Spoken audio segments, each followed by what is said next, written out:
आज आपण तेल गुळाचा चमचमीत शिरा बघूया।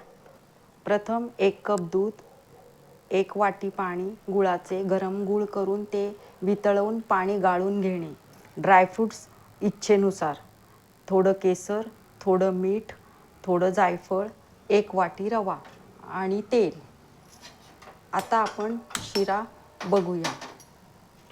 तेल गुळाचा शिरा चविष्ट आणि चमचमीत लागतो।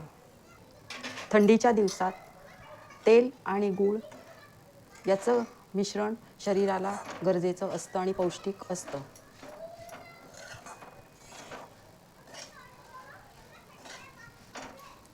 थंडीच्या दिवसात गूळ उष्ण असल्यामुळे आपल्याला गूळ शरीरासाठी पौष्टिक असतो। थंडीच्या दिवसात जास्त प्रमाणात गूळ शरीरात जाणं गरजेचं असतं। रवा चांगला खरपूस तेलामध्ये भाजून घेणे। खरपूस भाजल्यावरच त्याची चविष्ट चव लागते। तांबूस रंगावर रवा भाजणे। 1 वाटी रव्याला अर्धी वाटी गूळ घ्यावे। थोडा जास्त घेतला तरी पण चालतो, प्रत्येकाच्या चवीनुसार।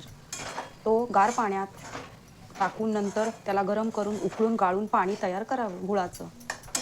खानदेश भागात जास्त प्रमाणात तेल गुळाचा शिरा थंडीच्या दिवसात तुपापेक्षा तेल गुळाचा भरपूर प्रमाणात केला जातो।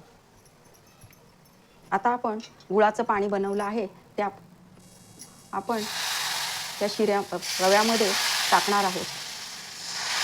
दूध आपण थोड्या वेळाने टाकणार आहोत। कधी कधी गुळामुळे दूध फाटण्याची शक्यता असते, म्हणून आपण थोड्या वेळाने दूध टाकणार आहोत। थोडं केसर टाकावं, त्यामुळे गुळाच्या शिऱ्याची चव अप्रतिम लागते। थोडं मीठ टाकावं चवीनुसार, थोडंसं चिमूटभर गोडाला मिठाची चव सुंदर येते।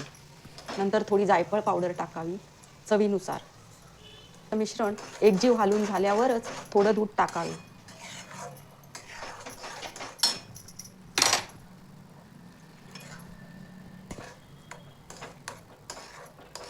गुळाचं पाणी टाकलं असताना लगेच दूध टाकू नये, नाहीतर दूध फाटण्याची शक्यता असते।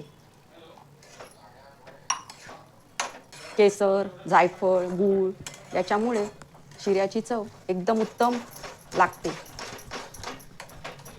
शिरा जरी असला त्यात थोडं चवीप्रमाणे मीठ टाकावं, शिऱ्याची चव अतिउत्तम लागते।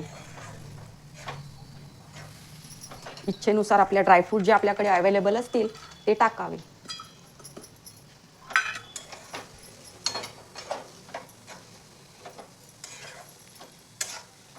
थंडीच्या दिवसात हा शिरा शरीराला अतिशय उत्तम असतो। ज्या लोकांना साखर चालत नाही, तूप जास्त प्रमाणात चालत नाही, त्यांनी गूळ आणि तेलाचा शिरा खाल्ला तरी चालतो। असा आपला मऊ लुसलुशीत गुळाचा शिरा तयार